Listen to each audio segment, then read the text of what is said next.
Hi, my name is Oluwakemi. Welcome back to my channel. This is a space dedicated to data analysts who are just starting out. Here, I share the challenges I faced as a newbie and answer common questions people often ask when working with data sets.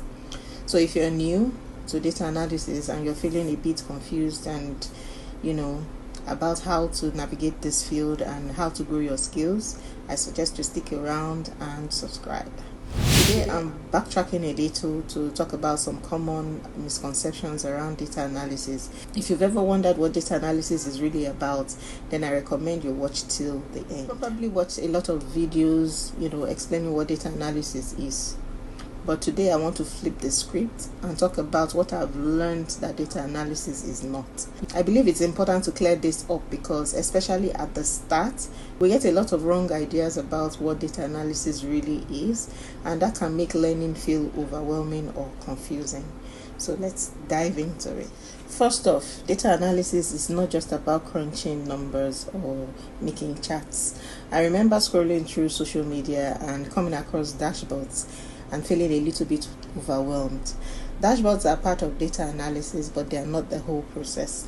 Data analysis is also not guesswork. Data analysts don't do guesswork. You can't just look at a data set and immediately diagnose problems. And it is definitely not about collecting data aimlessly without a clear purpose or objective. There must be a business problem you're trying to solve. Data analysis is also not a random or unstructured process. It's not about confirming what you already believe. It's about uncovering the hidden truth in your data. To break it down further, here are a few things that I've learned data analysis is not. Firstly, data analysis is not blind number crunching. It's not just about running endless calculations without you have a sales data set with thousands of rows. Imagine you have it. If you start to calculate the total sales every day, every hour, or for every product category without first asking what business question am I trying to answer, then you're just doing number crunching.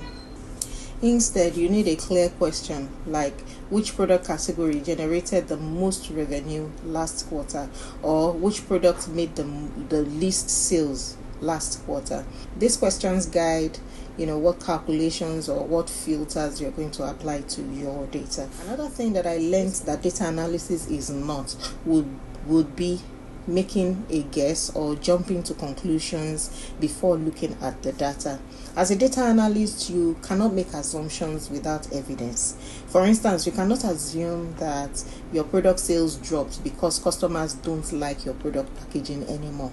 Before reaching such a conclusion, you should first analyze the data to see if truly sales are really dropping, and if it is so, then what are the other factors that could be responsible for this? Maybe there was a supply delay, or maybe your competitor launched a new product. Assumptions need to be properly tested and not taken for granted. Next, I learned that data analysis is also not data entry or data cleaning. Data cleaning is essential. Many analysts even say that it is the backbone of good analysis. However, it is only a step towards analysis, not the analysis itself.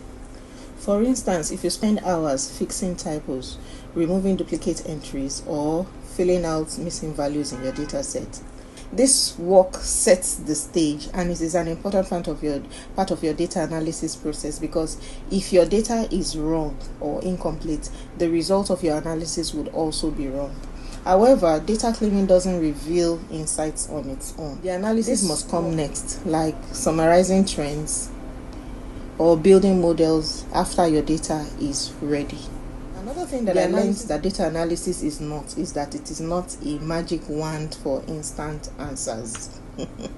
Insights don't just pop out of your data set immediately you open it, or immediately you open your data tool like your Power BI and all. In fact, you may first experience confusion when you encounter some data sets. If you expect that clicking a button will instantly tell you why your sales dropped last month, you'll be disappointed. Real analysis involves exploring your data, testing hypotheses, maybe doing some calculations and visualizations to understand the story behind the numbers. So it takes patience and critical thinking. Next, believing that data analysis is only for experts with advanced degrees is a myth. Alex the analyst is a self-taught data analyst, and I've come across many other self-taught data analysts who don't have a formal degree in data analysis or didn't start out studying it. Tools like Excel, SQL, and Power BI are just software. You can learn to use them just as you learned to use your favorite social media platform. With consistent practice, you got better. It's exactly the same with these tools. Many beginners dive into Excel, SQL, and Power BI and quickly become effective analysts. So with the right kind of mindset and practice, anyone can learn to ask good questions and uncover meaningful insights from data. Data analysis is a skill, and it's a skill that you can build over time. And finally, data analysis is not just about creating dashboards or reports. Dashboards and reports are just end products, not the analysis itself. For instance, you can create a colorful sales dashboard with charts and KPIs, but if it doesn't answer the key business question or guide decision making, then it's just decoration. The real analysis is the process you use to understand the data, discover trends or problems, and then decide what to show to your stakeholders on the dashboard.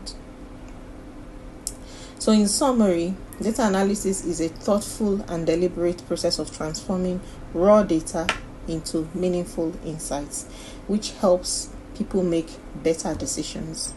It's not just about random number crunching or blind data collection. It's way more than that. So I hope this video has given you a clearer understanding of what data analysis really entails and has helped you connect more deeply with the concept. If you found this video helpful, please like, subscribe for more beginner-friendly data analyst tips, and drop questions or thoughts in the comments. I'd love to hear from you. So thank you for watching, and I'll see you in the next video.